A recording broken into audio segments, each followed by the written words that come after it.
இனிமேல் நலம்னா என்ன?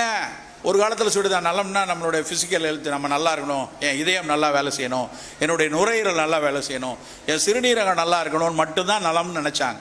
அப்புறம் இடையில சொன்னாங்க, இல்லைப்பா அப்படி இல்லை, இதெல்லாம் நலமாக இருந்தால் கூட மனசு நல்லா இருக்கணும்டா, மைண்டு நல்லா இருக்கணும், மனம் நலமாக இருந்தால்தான் நலம்னு இடையில சொல்லிட்டு இருந்தாங்க. இப்போ என்ன சொல்லிட்டாங்க தெரியுமா?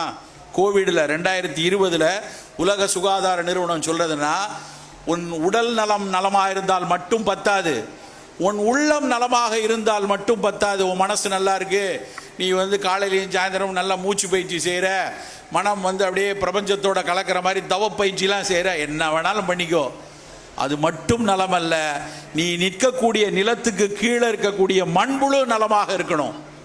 நீ பக்கத்தில் இருக்கிய அந்த பக்கத்தில் ஒரு மரம் இருக்க, வாகை மரம், வேப்ப மரம், அந்த மரத்தினுடைய பூக்கள் நலமாக இருக்கணும், அதில் சுரக்கக்கூடிய தேன் நலமாக இருக்கணும், அந்த தேனை எடுக்க வரக்கூடிய தேன்சிட்டோ தேனியோ அவையெல்லாம் நலமாக இருக்கணும். இவை அத்தனையும் நலமாக இருந்தால் மட்டும்தான் நீ நலமாக இருக்க முடியும் அப்படின்னு சொல்லிட்டாங்க. இதுதான் ஒற்றை நலம் என்று பெயர். இனிமேல் ஒன் ஹெல்த், மனிதன் மட்டும் நலமாக இந்த பூமியில் இருந்துடவே முடியாது. மண்புழு நலமாக இருக்கணும், காற்று நலமாக இருக்கணும், பூ நலமாக இருக்கணும், பறவை நலமாக இருக்கணும். அவையெல்லாம் நலமாக இருந்தால் மட்டும்தான் நானும் நம்ம தலைமுறையும் அடுத்த வீடு நல்லா இருக்க முடியும். அப்படின்னா முதல்ல இந்த மாதிரியான உயிரிகள் வராமல், இந்த மாதிரியான தொற்றுக்கள் வராமல் இருக்க வேண்டும் என்றால் நாம் செய்ய வேண்டிய முதல் விஷயம் இந்த சூழலை பாதுகாக்க வைத்துக் கொள்வது. இரண்டாவது விஷயம், சரி வந்துருச்சு, புது வெரைட்டி வருதுங்கிறாங்க, என்ன சார் செய்கிறது? அரசாங்கம் தடுப்பூசி போட சொல்கிறது. தடுப்பூசிகள் நிச்சயமாக உயிரிழப்பை குறைத்திருக்கிறது என்பது உலகளவில் பல புள்ளிவிவரங்கள் வலியுறுத்தக்கூடிய விஷயங்கள்.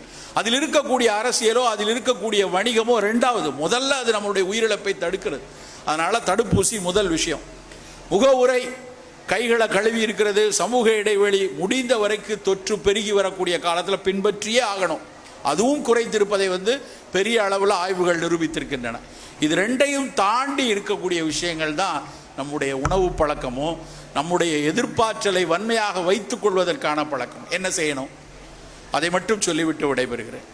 இந்த அத்தனை கோவிட் விஷயங்கள் நடந்து பெருவாரியாக வந்துட்டு இருக்கும்போது தொலைக்காட்சியில் திரும்ப திரும்ப சொல்லிட்டு இருந்தது உங்கள் காதில் எல்லாம் விழுந்திருக்கும்.